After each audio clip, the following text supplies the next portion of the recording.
Tuberkulosis, silakan. Baik, bismillahirrahmanirrahim. Assalamualaikum warahmatullahi wabarakatuh. Perkenalkan, kami dari kelompok 1. Di sini saya Serda Alim Madaniyah beserta rekan-rekan saya Amara Kurnia Fitri, Indi Fiorahma dan Dimas Anggira ini akan melakukan presentasi yang berjudul tuberkulosis. Saya di sini sebagai moderator untuk membantu berjalannya presentasi. Baiklah, langsung saja. Materi yang pertama akan dibacakan oleh rekan saya yaitu Amara Kurnia Fitri. Kepada saudari Amara, waktu dan layar kami persilakan.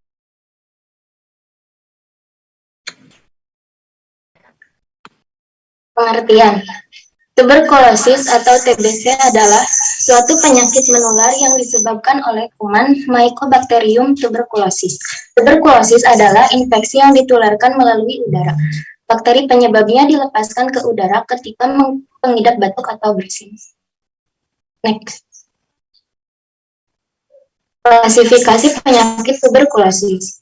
Klasifikasi penyakit tuberkulosis paru. A. Tuberkulosis paru. Berdasarkan hasil pemeriksaan dahak, TBC paru dibagi dalam 1. Tuberkulosis paru BTA positif. Kriteria hasil dari tuberkulosis paru BTA positif adalah sekurang-kurangnya 2 pemeriksaan dari 3 spesimen dahak SPS hasilnya BTA positif atau 1 spesimen dahak. SPS hasilnya positif dan foto ronsen dada menunjukkan gambaran tuberkulosis aktif. Yang kedua, tuberkulosis paru BTA negatif. Pemeriksaan 3 spesimen dahak SPS hasilnya BTA negatif dan foto ronsen dada. Next.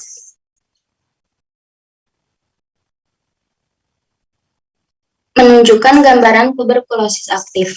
TBC paru BTA negatif, ronsen positif dibagi berdasarkan tingkat keparahan penyakitnya, yaitu bentuk berat dan ringan. Bentuk berat bila gambaran foto ronsen dada memperlihatkan gambaran kerusakan paru yang luas. B. Tuberkulosis ekstra paru. TBC ekstra paru dibagi berdasarkan pada tingkat keparahan penyakitnya, yaitu 1. TBC ekstra paru ringan. Misalnya, TBC kelenjar limpa,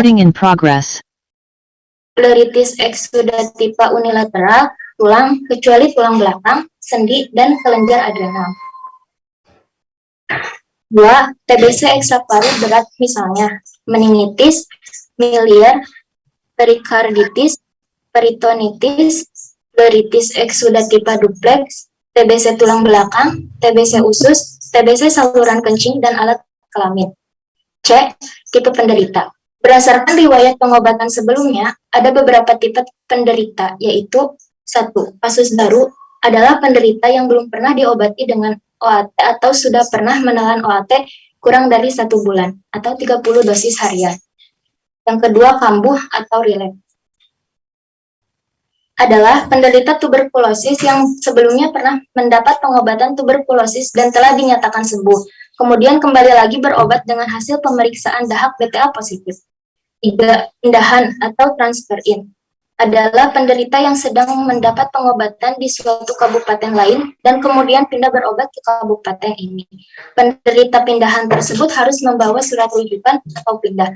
4. Setelah lalai atau pengobatan setelah default atau drop out. Adalah penderita yang sudah berobat paling kurang 1 bulan dan berhenti 2 bulan atau lebih, kemudian datang kembali dengan hasil pemeriksaan dahak BTA positif. Selanjutnya akan dibacakan oleh Indi. Gejala: batu berdarah selama 2 minggu atau lebih dan gejala tambahan yang sering dijumpai. 1. Gejala respiratorik atau dahak bercampur sesak nafas dan rasa nyeri dada. 2. Gejala sistemik, yaitu badan lemah, nafsu makan menurun, berat badan menurun, rasa kurang enak badan, dan demam meriang yang berulang. Next. Penyebab TBC paru berasal dari infeksi bakteri Mycobacterium tuberculosis. Bakteri ini bisa menular dari satu orang ke orang lain melalui udara. Orang yang sistem kekebalan tubuhnya menurun, contohnya pengidap diabetes, orang yang menjalani rangkaian kemoterapi, atau pengidap HIV atau AIDS. Orang yang mengalami malnutrisi atau kekurangan gizi, pecandu narkoba, perokok, para petugas medis yang sering berhubungan dengan pengidap TB. Next. Cara penularan. 1. Sumber penularan adalah pasien TB PTA positif. 2. Pada waktu batuk atau bersin, pasien menyebarkan kuman ke udara dalam bentuk percikan dahak. Sekali batuk dapat menghasilkan sekitar 3.000 percikan dahak. 3. Umumnya penularan terjadi dalam ruangan di mana percikan dahak berada dalam waktu yang lama. Ventilasi dapat mengurangi jumlah percikan, sementara sinar matahari langsung dapat membunuh kuman. Percikan dapat bertahan selama beberapa jam dalam keadaan yang gelap dan lembab. Dalam penularan, seseorang pasien ditentukan oleh banyaknya kuman yang dikeluarkan dari parunya. Semakin tinggi derajat kepositifan hasil pemeriksaan dahak, maka menular pasien tersebut. 5. Faktor yang memungkinkan seseorang terinfeksi kuman TB ditentukan oleh konsentrasi percikan dalam udara dan lamanya menghirup udara tersebut. Faktor yang meningkatkan risiko terkena TB. Sering kontak langsung dengan penderita TB. 2. Memiliki sistem kekebalan tubuh yang lemah, misalnya karena lansia dan anak-anak. Terinfeksi HIV atau AIDS, menderita diabetes, mengalami stres. 3. Mengonsumsi obat-obatan tertentu. 4. Lokasi tempat tinggal. 5. Kondisi tempat tinggal. 6. Gaya hidup yang tidak sehat. Next akan dibacakan oleh Nimas.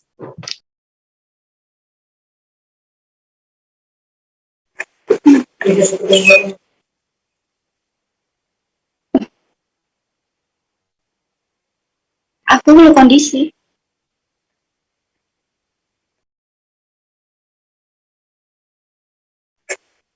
Diagnosis. Apabila dicurigai seseorang tertular penyakit TBC, maka beberapa hal yang perlu dilakukan untuk menegakkan diagnosis adalah 1. Anamnesa baik terhadap pasien maupun keluarganya. 2. Pemeriksaan fisik. 3. Pemeriksaan laboratorium seperti darah, dahak, dan cairan otak. Yang keempat, pemeriksaan patologi anatomi. Yang kelima, ronggen dada atau toraks foto. Dan yang keenam, uji tuberkulin. Next. Kondisi seseorang yang mengalami tuberkulosis. Kondisi paru-paru pada seseorang yang menderita tuberkulosis dapat dikatakan mengkhawatirkan atau mematikan. Penderita tuberkulosis memiliki organ paru-paru yang tidak dapat bekerja dengan baik atau disfungsi paru ringan, sesak napas, hingga kerusakan jaringan yang dapat meningkatkan resiko kematian. Next. Pengobatan. TBC paru dilakukan dengan pemberian obat antituberkulosis atau OAT, misalnya isoniazid, rifampicin, pyrazinamide, dan ethambutol. Mengonsumsi obat sesuai dosis dan anjuran dari dokter. Jenis obat yang diresepkan untuk mengatasi TBC antara lain rifampicin dan ethambutol. Dengan patuh minum obat selama jangka waktu yang dianjurkan oleh dokter.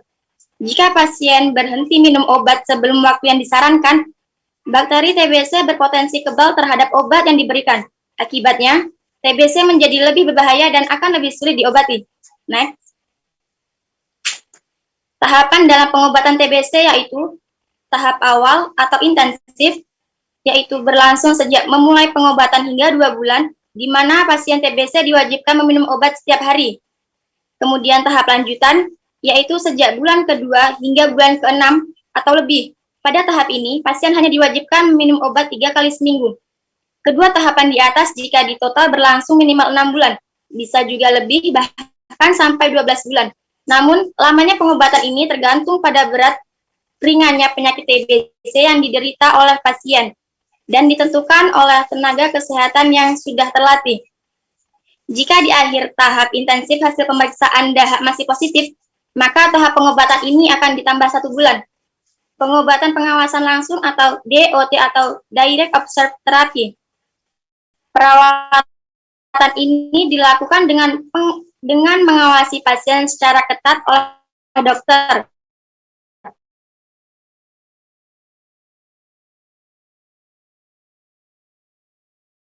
Menerima vaksin BCG atau Bacillus Calmette-Guerin, resiko infeksi dapat dikurangi dengan melakukan beberapa langkah sederhana seperti 1. Ventilasi udara yang baik agar sirkulasi dalam rumah dapat berjalan dengan lancar. 2. Perhatikan pencahayaan rumah karena sinar UV efektif dalam membunuh bakteri penyebab tuberkulosis. Yang ketiga, melakukan tindakan pencegahan penyebaran dengan menutup mulut dan hidung saat batuk atau bersin. Menggunakan masker saat bepergian keluar rumah. Yang keempat, memiliki sistem kekebalan tubuh yang baik. Next.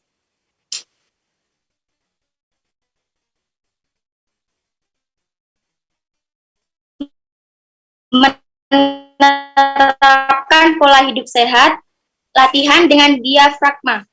Kemudian melakukan jogging selama kurang lebih 45 menit. Jangan tidur satu kamar dengan orang yang terinfeksi penyakit TBC. Memakan makanan yang bergizi, kemudian memakan makanan yang banyak mengandung vitamin C. Dan yang terakhir, usahakan setidaknya memakan 4-5 porsi sayuran dan buah. Next. Manifestasi klinis. 1. Demam mencapai 40-41 derajat Celcius, batuk atau batuk berdarah, sesak nafas, nyeri dada, melaise, keringat malam, suara khas pada perkusi dada, bunyi dada, peningkatan sel darah putih dengan dominasi limfosit. Kemudian pada anak berkurangnya berat badan 2 bulan berturut-turut tanpa sebab maji kronik kurang lebih 3 minggu dengan atau tanpa WIS. Kemudian yang terakhir, riwayat kontak dengan pasien TB paru dewasa. Next.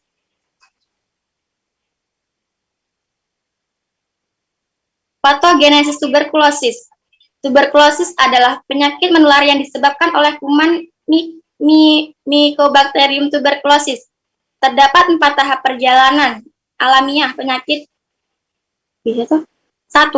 Tahap paparan, yaitu paparan pada pasien tuberkulosis adalah penyebab pasien tersebut bisa terinfeksi. Tahapan yang kedua yaitu tahap infeksi. Reaksi daya tahan tubuh akan terjadi setelah 6-14 minggu setelah infeksi. Tahap yang ketiga yaitu tahap sakit. Faktor risiko untuk menjadi sakit tuberkulosis adalah tergantung pada konsentrasi atau jumlah kuman yang terhirup, lamanya waktu sejak terinfeksi, usia, serta tingkat daya tahan tubuh. Kemudian tahap yang terakhir yaitu tahap meninggal dunia. Pasien tuberkulosis tanpa pengobatan 50% akan meninggal dunia. Faktor risiko kematian tuberkulosis disebabkan oleh akibat keterlambatan diagnosis, pengobatan yang tidak akurat, dan adanya penyakit bawaan. Next. Sekian presentasi dari kami, selanjutnya akan saya kembalikan kepada moderator. Baik, sekian presentasi dari kami. Kurang dan lebihnya kami mohon maaf. Wassalamualaikum warahmatullahi wabarakatuh. Warahmatullahi wabarakatuh. Ada repeat lagi tidak nih temanya? Ada, masih ada. Tentang apa? Yang kedua. ISPA, Pak. Oke, lanjutkan PPT dulu. Silakan, please. Silakan presentasi dulu. Assalamualaikum warahmatullahi wabarakatuh. Selamat malam, Prof. Dan selamat malam, teman-teman semua. Sebelumnya, perkenalkan nama saya Muhammad Nijar Sidik dari perwakilan kelompok 2 kelas C yang akan mempresentasikan hasil diskusi kami dari kelompok 2 tentang infeksi saluran pernapasan akut atau ISPA. Sebelumnya mohon izin untuk share screen, Prof.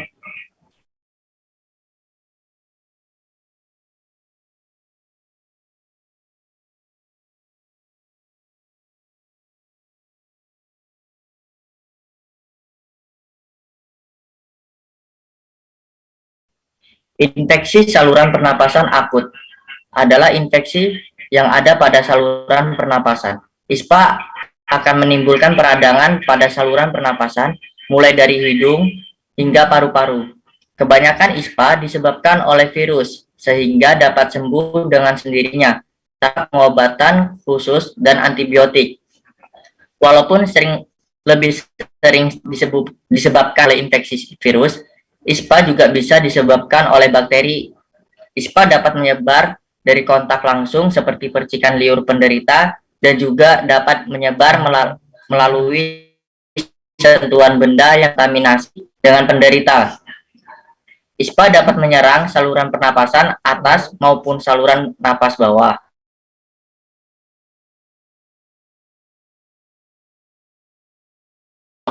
Akut, laringitis akut, pneumonia, dan COVID-19. Ada beberapa jenis virus yang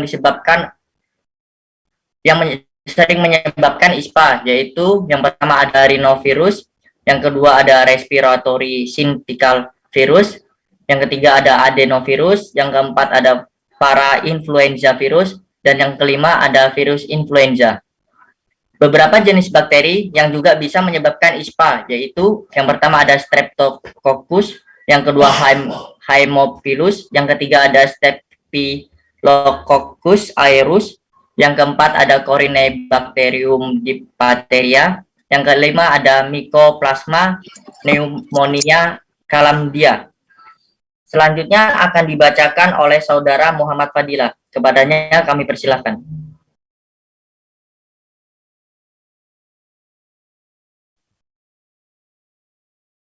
Next.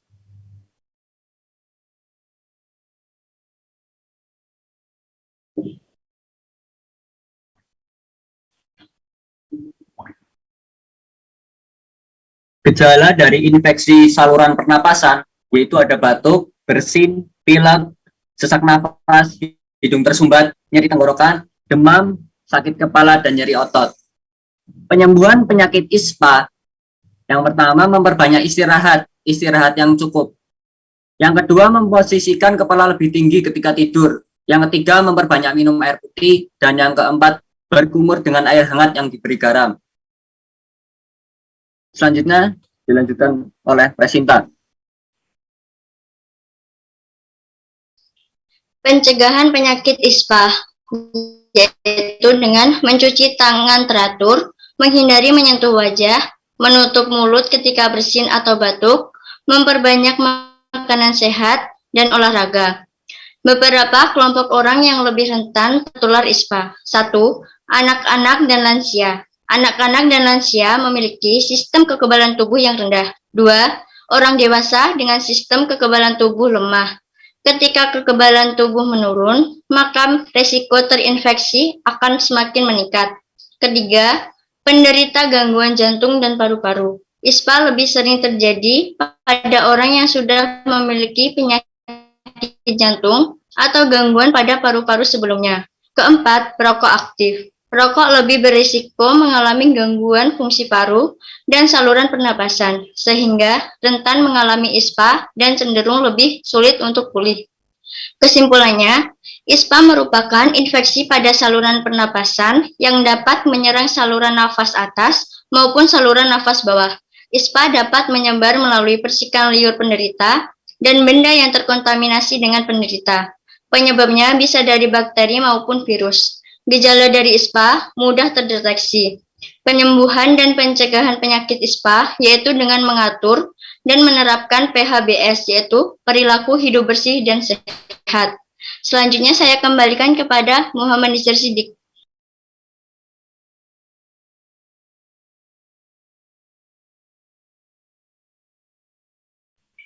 Baik, terima kasih atas waktunya.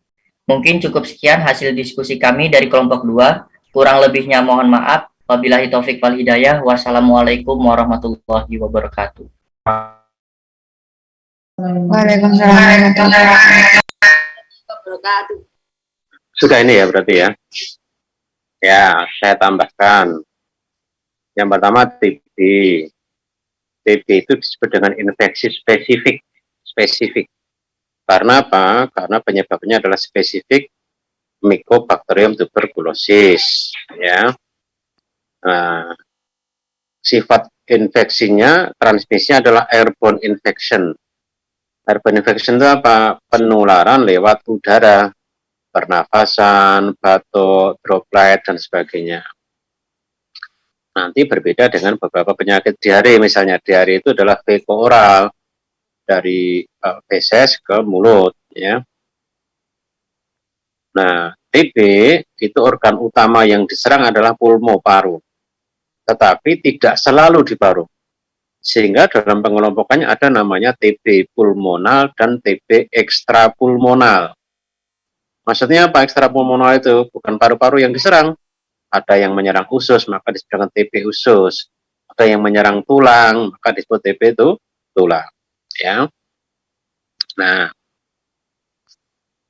kuman TB ini punya spesifitas yang tinggi dibanding dengan kuman lain. Sehingga pengecatannya pun, kalau beberapa bakteri itu dengan pengecatan gram, maka dengan TB adalah cat dengan namanya Z Nelson, ZN, Z Nelson atau ZN. Ya, nah sehingga disebut dengan bakteri tahan asam. Nanti akan kelihatan bakteri berwarna merah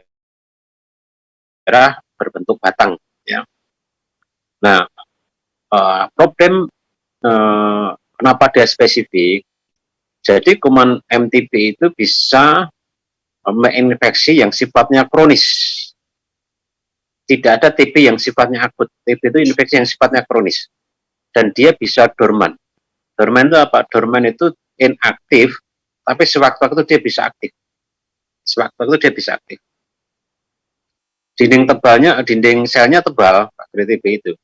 Sehingga dalam pengobatannya dia relatif lebih dikenal and continue, ya, combine and continue, pengobatan kombinasi dan terus-menerus. Ya. Klasifikasi yang lain TB kategori 1, TB kategori 2, kategori 1 TB baru, TB paru BTA positif baru, itu kategori 1. Yang lainnya misalnya TB paru karena kambuh-kambuhan drop out maka masuk dalam kategori 2. Nanti itu beda pada obatnya ya, kombinasi obatnya. Ya. Nah, pengobatan TB itu panduannya adalah tadi 6 bulan. 4 bulan pertama namanya fase inisial, diberikan tiap hari. 2 bulan pertama, 4 bulan berikutnya namanya fase lanjutan, seminggu 3 kali selama 4 bulan. Dan itu awal dicek BTA-nya, tengah dicek BTA-nya, akhir dicek BTA-nya. Ya. Combine and continue. Kombinasi dan continue. Ya, ini kita tidak bicara obat-obatannya ya, tapi saya mengatakan kuman TB itu spesifik, maka untuk pengobatan itu minimal diberikan 3 macam obat anti TB gitu. Ya. Nah, kaitannya dengan prevalensi kita itu nomor 5 di dunia jumlah penderita TB-nya. Ya, bahkan kita orang dewasa ini mungkin ketika dicek itu bisa dengan mantap tes kita bisa positif, tetapi tidak manifest klinis. Nanti kalau sistem tubuh dalam keadaan lemah, baru muncul TB. Sehingga sekarang protapnya, orang-orang yang kena TB itu dia juga diperiksa HIV. Ya. Karena apa? Jangan-jangan munculnya TB itu karena tubuh dalam keadaan lemah, yaitu HIV pada masa window period, pada masa infeksi virus HIV, tapi belum manifestasi klinis sebagai HIV. Manifestasinya baru TB gitu. Ya. Protapnya atau ya guideline yang baik seperti itu. Ya. Kemudian untuk ISPA.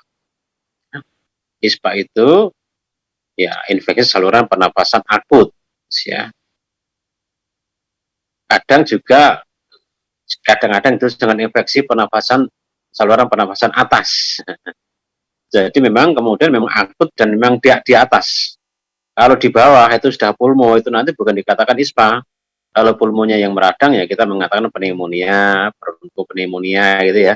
Jadi kalau di atas itu laring ke atas itu ISPA, batuk, pilek dan sebagainya. Apa penyebabnya? Ya bisa viral, bisa bakteri, bisa jamur, bisa protozoa. Yang paling banyak memang virus, kemudian bakteri. Gejala-gejalanya karena ISPA itu saluran pernapasan atas, maka hampir tidak pernah menyebabkan sesak. Tapi gejala-gejala pada saluran pernapasan atas, apa tadi? Batuk, pilek, meler, panas, pusing, ya, itu adalah gejala dari ISPA. Beda dengan COVID yang kemarin varian Delta, itu viralnya itu replikasinya di pulmo, maka kemudian gejalanya adalah sesak nafas. Sementara yang varian Omicron itu replikasinya di saluran nafas atas, di hidung, maka gejala-gejala ISPA gitu. Ya, tentu kalau viral untuk ISPA itu guideline-nya tidak perlu diberi antivirus, cukup dengan ruburansia. Ruburansia itu adalah vitamin, kemudian imunostimulan, penambah imun, diet tinggi kalori, tinggi protein, itu adalah terapi ISPA yang virus. Kalau yang bakteri ya tentu dengan antibakteri atau antibiotik gitu. Itu tambahan dari saya, mungkin ada pertanyaan?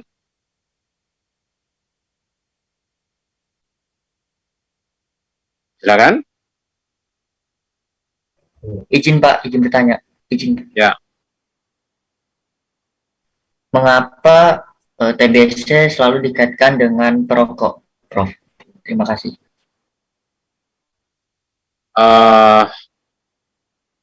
Sebenarnya pengkaitan itu agak kurang pas ya. Kalau perokok dengan bronkitis, iya. Kalau perokok dengan bronkitis, iya. Tapi kalau TBC dengan perokok itu agak kurang tepat. Karena TB itu penularannya adalah airborne transmission. Memang kemudian, ya, komunitas perokok kan mereka juga punya komunitas ya. Karena asap rokok itu bagi penderita TB, dia bisa merupakan mediator sebagai penular. Ya, sehingga kalau misalnya seorang perokok, dia komunitasnya juga dengan perokok, jangan-jangan dia ketularnya tadi ketika dia dengan komunitas yang perokok tadi gitu. Tapi sebenarnya hubungan langsungnya itu tidak ada. Ya, TB itu terjadi karena infeksi kuman TB. Perokok berat apapun, kalau dia tidak terpapar kuman TB, tidak akan menjadi TB gitu.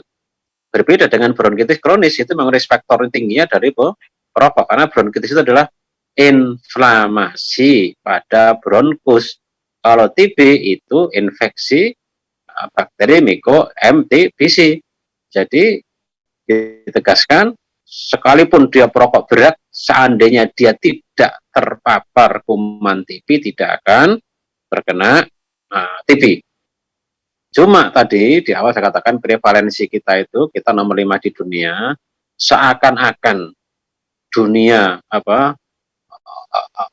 udara di Indonesia itu seperti reservoir raksasa gitu loh. Jadi kuman TB banyak melayang-layang gitu.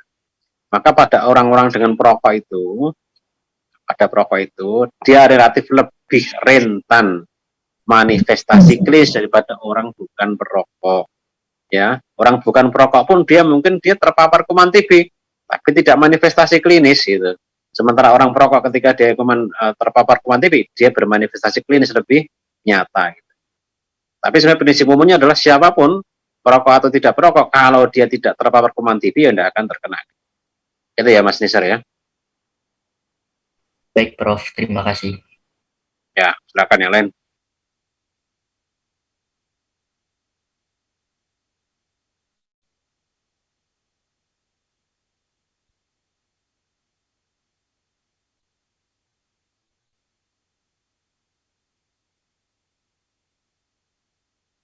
Cukup? Dari saya cukup Prof. Lain? Ini ada WAG-nya ya, nanti PPT bisa di WAG ya. Nama kelompoknya juga ya. Silakan kalau ada pertanyaan yang lain. Dari saya cukup, Prof. Cukup, makasih, tetap semangat ya, tetap semangat. Rajin belajar, rajin ngaji ya, sholat malam jangan lupa ya. Yang laki-laki sholatnya di masjid. Makasih, mohon maaf. Assalamualaikum warahmatullahi wabarakatuh. Waalaikumsalam warahmatullahi wabarakatuh. Terima kasih, Pak. Terima kasih, Prof. Assalamualaikum warahmatullahi wabarakatuh. Terima kasih, Pak. Terima kasih Prof.